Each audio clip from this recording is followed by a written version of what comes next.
chain clear, stones never cloudy. 60 racks or better. They ask about me, certified gangster. Don't ever doubt me. Welcome to the streets. You can't get in without me. Yeah, welcome line. Checking out Thisis50.com. You rocking with the king of the streets, Trae Tha Truth. How would you explain the Houston culture? I mean, Houston culture, man. We kind of set apart from everybody else, you know. Just with our slang, with the type of music we listen to, which is of course the screw. You know, our culture, cars, rims, the grills, you know, we just we sit off aside from everybody else. But at the same time, you see all that, you still got the streets where it's real gut at. Well, even though they don't have that many 40H, there's a lot going on. You know what I'm saying? You know what I'm saying? Y'all even screw R&B music now. Real talk, probably a lot of babies made to slow down R&B. Oh, wow. What's your So, favorite shit to screw, man? But besides yourself on the R&B tip. I say R.I.P. Screw, you know, that's the person. Right. That's what paved the way for a lot of cats like me and a lot of other cats who were doing their thing as far as Screw the Click movement. But, you know. Okay, y'all got the screw music, y'all got the syrup down there, and y'all got the, what's the thing where y'all, know what I'm saying, swerving, everybody swerving in the middle?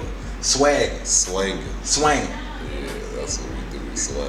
I have never seen nothing like that in my life. And nobody don't get hit by no car, nothing. Nah, that's part of the culture, you know. You just really, long story short, you gotta embarrass the other person, you know. If you don't embarrass the other person, then they might have got you, so. Yeah, and you whip game proper. Every time I've ever came to Houston and seen Trae Tha Truth, man, car is on some crazy shit. Yeah, it's called Swangers. I'm part of the company Texan Wild Wheels, you know, like, Swangers, like, back in the gap, man, of course, Screw is definitely a part of the culture. Candy paint, the grills, the TV screens in the car, and of course the swangers. Swangers, you know how niggas used to get killed over different type of shit out there, just in realms alone. Niggas was getting murdered, you know what I'm saying? But even with that being said, what we did is I got with Texas Wild Wheel, and they reinvented the wheel the same way, but just different, like it kind of made it more masses, you know what I'm saying? For the masses, that way it's less of people getting killed behind them, you know what I'm saying? And we got it and we flooded the streets with it. You know, every time you see me, if you don't know the name of the rims, they call it swing. Yeah, this nigga got everything. He run Houston, man. Tell me about your organization, man, with the Trae Day, man. How you start that? We was actually doing, I do a lot of stuff in the community. Like I toured through prison. I'm one of the first, I'm actually the first rapper to tour through Texas prisons, you know, which that was a blessing. So, you know, I do that. And then I just do a lot of stuff in the community, but we was at a No More Victim event with, that's like my other family right now, you know what I'm saying? That's the children of incarcerated parents. And it's like, a lot of people show up, you know, for, how can I say, for the attention they did the first go round, but I didn't really feel that a lot of people was as dedicated to them as I knew I was gonna be with them, you know what I'm saying? It's like with me touring through the prisons, understanding that way of life. I got a brother doing 3 life sentences, and then seeing them come up, you know, these kids out there being raped, not having no pillar, you know, pillar to post to go to. It's like every time they have an event, I'm there. In fact, speaking of that, you know, just to show them it's real, you know, I got their whole thing tattooed on me, No More Victims. Wow. Like it's genuine with me when I do what I do.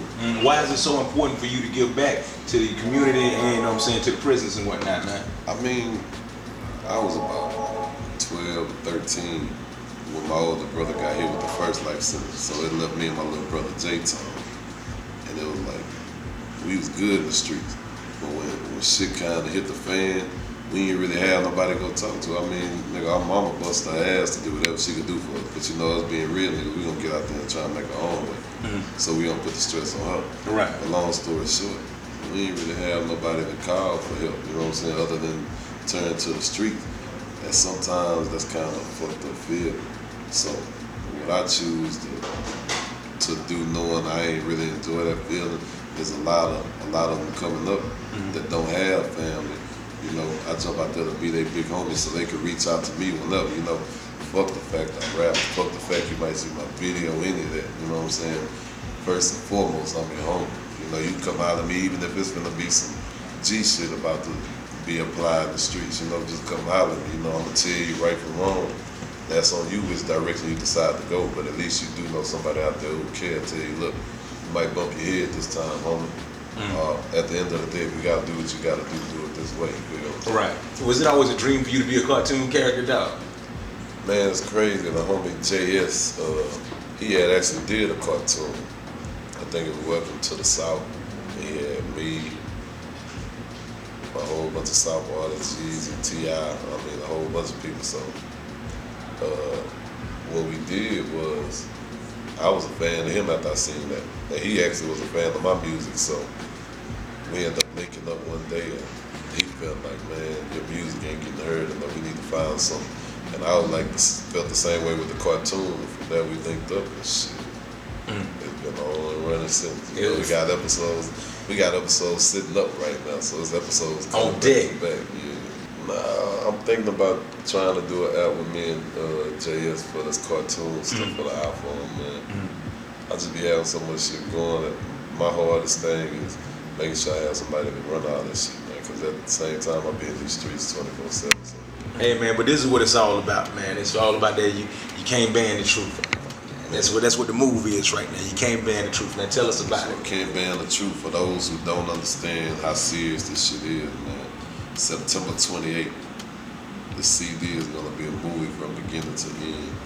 I mean, you know. Who's some of the features you got on there?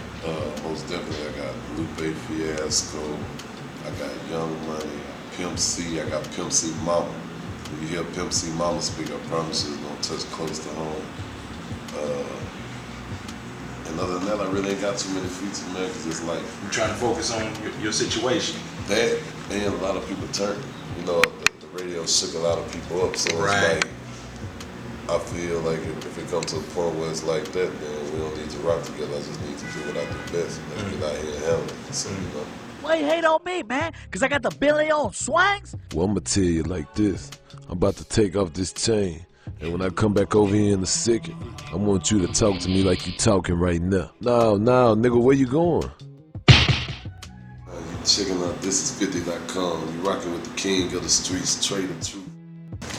We're going to scream in a minute.